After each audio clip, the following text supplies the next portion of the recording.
Bom, queridos alunos, sejam todos bem-vindos à nossa aula. É um prazer imenso receber vocês aqui. Nós tivemos aí um intervalinho, mas nós estamos voltando aqui para nosso curso de teologia da Rede Calejados, um oferecimento gratuito para todos vocês. Quero desde já deixar aquele recado para vocês. É um pouquinho chato, mas nós precisamos. Infelizmente, poucas pessoas têm contribuído com o nosso curso e nós temos feito com muito amor, com muito carinho. E nós visamos que toda oferta é um investimento para que nós possamos enviar a palavra de Deus, ajudar instituições. Nós estamos com uma ação social agora nesse período de isolamento social e estamos cuidando das pessoas. E por isso nós precisamos da sua ajuda. Por isso, aqui abaixo o link do Vaquinha, você pode fazer qualquer contribuição. Se acaso preferir, me procure no particular e vou te passar uma conta e você pode fazer o depósito e nos ajudar, tá certo? Lembrando que esse curso é inteiramente gratuito e nosso maior benefício é ajudar a vida de cada um de vocês. Hoje, como nós estamos falando do Pentateuco, aproveitando esse período de pandemia para dar um pouquinho mais uma estendida, nós estamos falando de livro a livro da Bíblia e estamos com muito sucesso conseguindo trilhar o nosso caminho. Já estamos no terceiro livro da Bíblia e vamos falar sobre Levítico, tá? Não esqueça que aqui abaixo você pode ir no link onde está baixe o material e baixar o material dessa aula e você pode acompanhar essa aula com o material, tá certo? Então hoje a gente vai trabalhar aqui o Levítico, espero que essa aula seja muito boa para vocês, tá bom? E o livro de Levítico está dentro do Pentateuco, ele traz esse nome Levítico pelo fato de extrair o seu nome da Vulgata no latim para o português e da Septuaginta também. A gente tem essa ideia de Levítico porque ele é um livro de instrução para os levitas para cumprir em seu dia aquilo que o Senhor predeterminara a eles. O que a gente precisa ter de entendimento é que existem algumas críticas, principalmente do movimento teológico chamado liberalismo, é um movimento surgente ali do século XIX, que ganhou força na época da evolução da ciência, que faz críticas dizendo que Moisés não teria sido o escritor do livro de Levítico, mas nós desconsideramos esses fatores, uma vez que nós acreditamos que todo o Pentateuco tenha sido escrito por Moisés. Essa é uma tradição unânime, tanto no judaísmo como também dentro do cristianismo. Então nós não temos sombra de dúvida que seja Moisés o escritor do livro de Levítico. O livro do Levítico, além do autor Moisés, tem um tema principal que é a santidade. Essa palavra traz a compreensão dentro do Antigo Testamento, que chama Israel, assim como o Senhor vosso Deus é santo, sede santos vós também. Esta ideia está dizendo a eles, assim como o Senhor de vocês é diferente, está separado de todas as práticas do mundo em que vocês habitam, sejam vocês diferentes, se separem na vossa maneira de viver. Então, dentro desse contexto, o livro de Levítico traz regras de convivência, regras de prática social, regras de alimentação, regras de convívio para com Deus. E a palavra que vai estar mais presente dentro do livro de Levítico é a palavra sacrifício. Então, essa palavra vai ser muito utilizada. Dentro desse slide, nós vamos usar na brevidade a explicação de todos os sacrifícios, vamos pairar um pouquinho sobre isso, e depois vamos comentar alguns eventos extras que são interessantes e ganham um pouquinho mais de importância dentro do decorrer do texto. É interessante no próximo momento a gente entender que o caminho que o Levítico diz que existe para chegar a Deus agora dentro daquela nova maneira de viver pós o Egito e a travessia da terra Canaã, existe o período da expiação. Após Deus ter descido no tabernáculo, sua glória tem enchido aquele lugar, ele está agora no meio do seu povo. O livro de Êxodo acaba com essa premissa, com essa ideia, com esse evento histórico, e agora transfere para o livro de Levítico uma nova etapa. O capítulo de número 1 ao capítulo de número 16, o livro de Levítico vai trabalhar somente o período e o processo da expiação.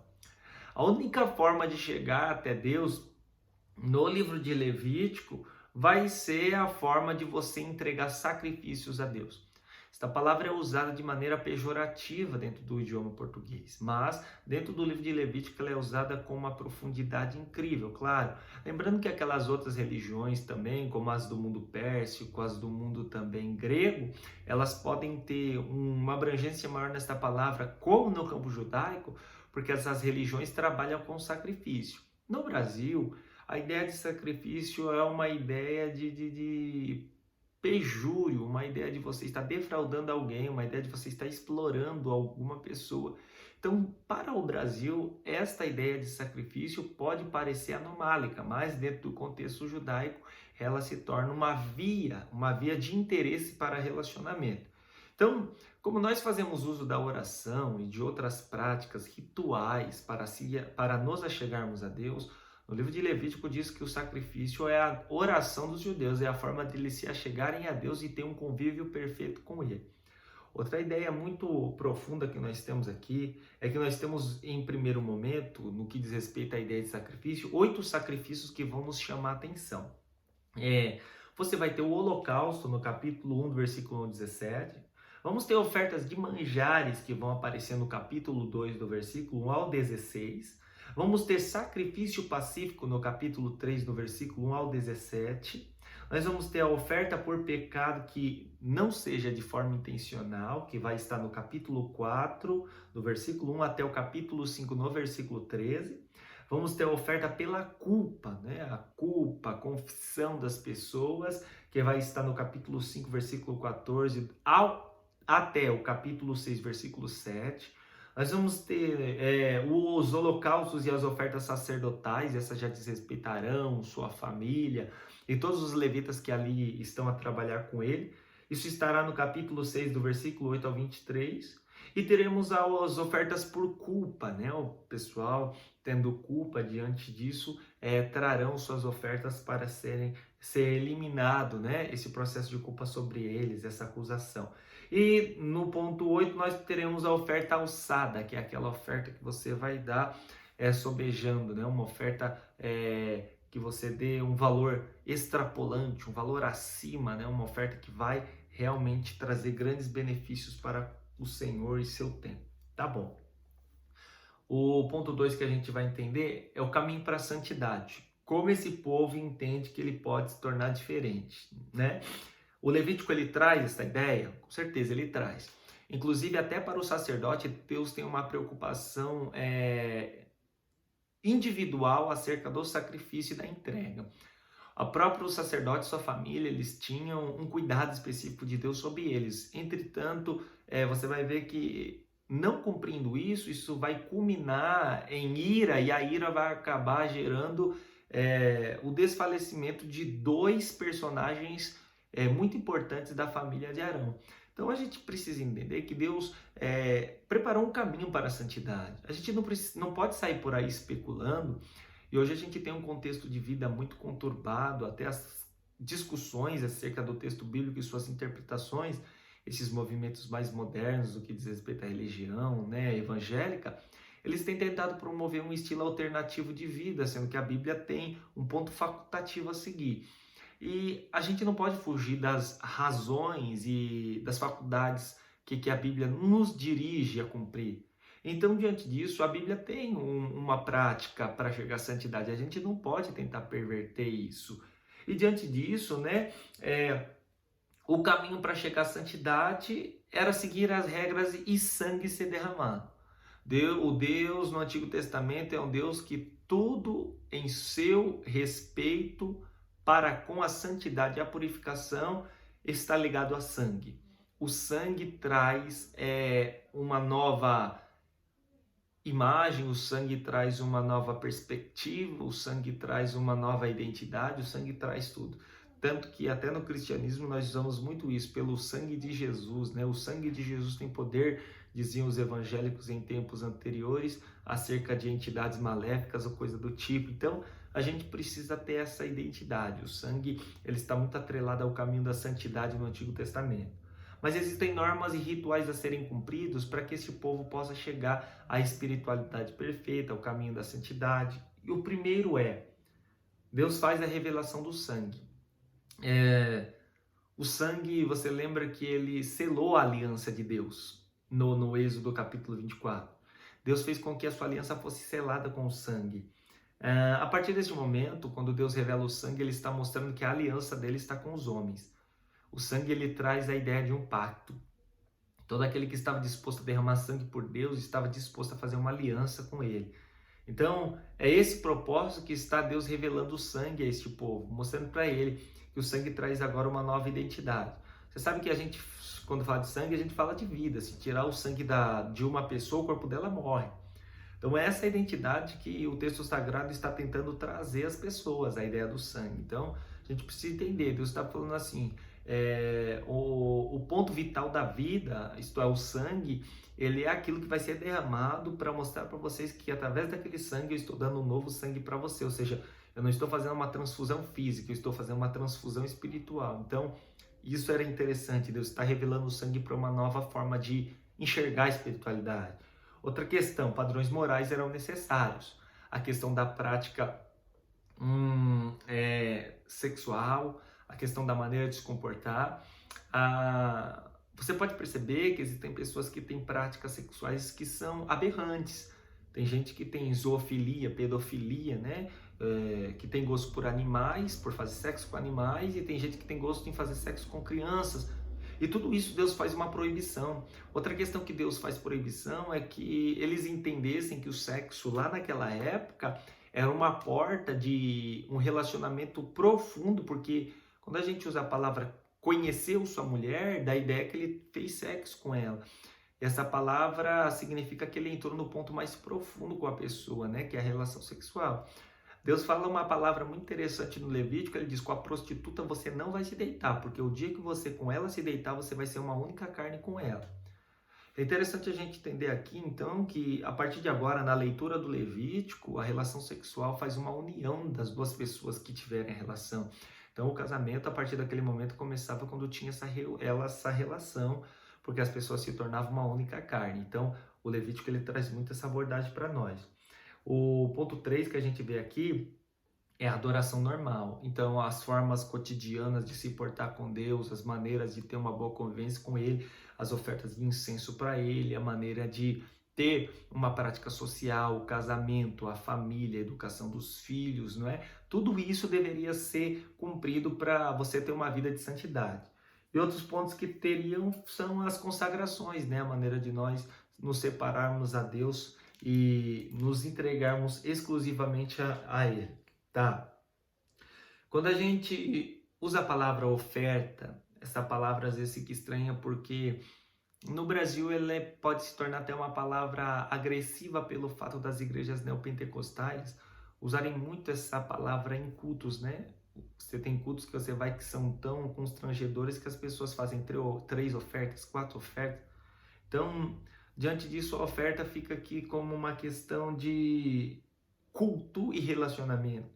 O termo que aparece aqui no hebraico é a palavra korban, tá?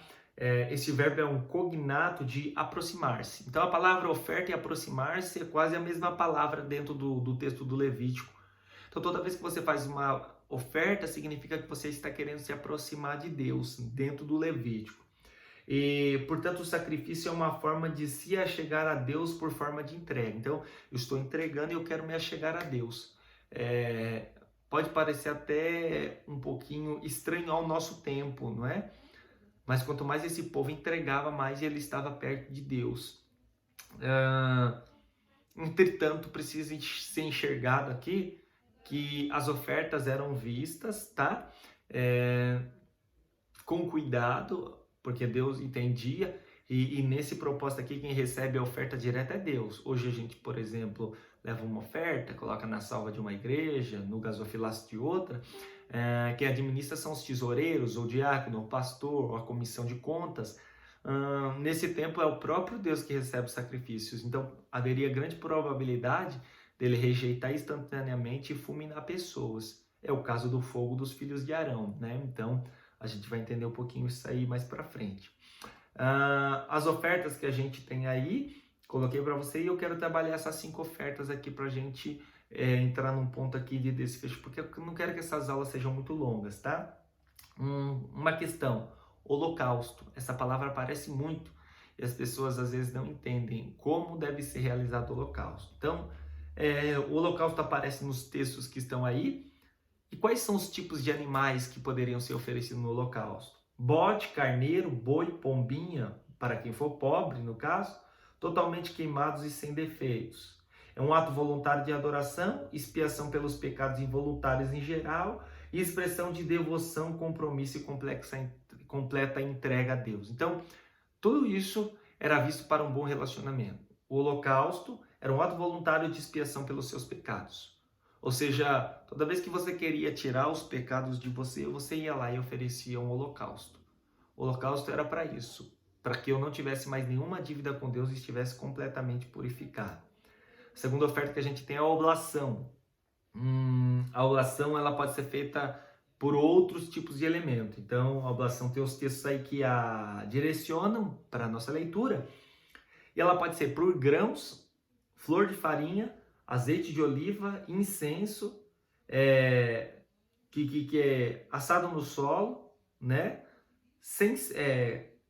Com sal, né? Com sal, sem fermento, sem mel, e acompanha a oferta queimada de holocausto e a oferta de comunhão. Então, o holocausto estava lá e você fazia uma oblação, você trazia essa oferta e colocava por cima para queimar do holocausto, tá? É um ato voluntário de adoração reconhecendo a bondade de Deus e a provisão. Isso não era para culpa, era mais para você reconhecer quem Deus era. A oferta de paz era uma oferta também daqueles dias. Qualquer animal sem defeito tomado do rebanho e também variedades de bolos eram permitidas dentro dessa oferta de paz. E é um ato voluntário de adoração, de graça e comunhão e incluía uma comida de toda a comunidade. E a outra oferta, né, a oferta pelo pecado, né, essa oferta pelo pecado era entregue mediante ao que você fazia. Então, o que você tinha cometido, você precisava consertar aquilo, então você trazia uma oferta. Para o sumo sacerdote, a congregação, um bezerro, para os líderes, um bode, e para qualquer pessoa do povo, uma cabra ou um cordeiro, né? Lembrando que todos esses rituais, eles tinham um único ponto. Você trazia o animal, colocava a mão sobre a cabeça dele, sua culpa era passada, então você pegava a faca e cortava o pescoço dele. A partir do momento que aquele sangue caísse, os filhos de Arão pegavam o sangue e aspergia sobre o altar, limpando a sua culpa, e queimavam todas as partes. Então, diante disso, eram feitos sempre assim todos os sacrifícios. O último sacrifício que a gente tem é o da restituição, só poderia ser um carneiro, né?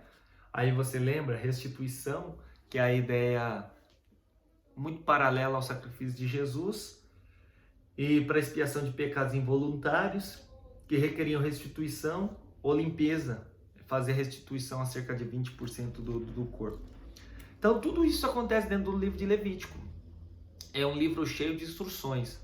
O Levítico é um livro de regras. Então, quem quiser ver o Levítico, as regras, faça a leitura. É um livro bem breve, você vai conseguir fazer e passar por ele muito rápido, vai ser menos do que um dia. O interessante é que o Levítico depois vai ser aperfeiçoado no Deuteronômio, então a gente vai voltar lá no Deuteronômio muitas coisas. Então é por isso que a gente não se aprofundou muito no Levítico, tá? O que é interessante, o capítulo 10, quando os filhos de Arão levam fogo estranho para dentro do templo, provavelmente o que eles fizeram foi pegar um fogo que não era do altar e não era autorizado por Deus levar para lá. Até para acender o fogo havia todo um ritual, vocês lembram disso, né? O azeite de lá era um azeite especial, era feito só para o templo, um azeite consagrado. E é interessante, né, que Deus não aceitou que esse tipo de material entrasse lá. Fora isso, nós não temos nada que seja mais tão interessante dentro do livro de Levítico. Eu espero que essa aula tenha sido um acréscimo para a sua vida, tá bom? Continue aqui com a gente, se inscreva no nosso canal, compartilhe essa aula para os seus amigos. Já sabe, aqui embaixo deixe o seu comentário presente para você garantir a presença no nosso curso. Está sendo um sucesso. Que Deus te guarde nesse isolamento social, que Ele resplandeça a luz do seu rosto, que Ele vá diante de ti e faça confundido todos os seus inimigos. Tá bom? Um beijo no coração. Obrigado pela sua presença. Fecha comigo. Tamo junto. Valeu.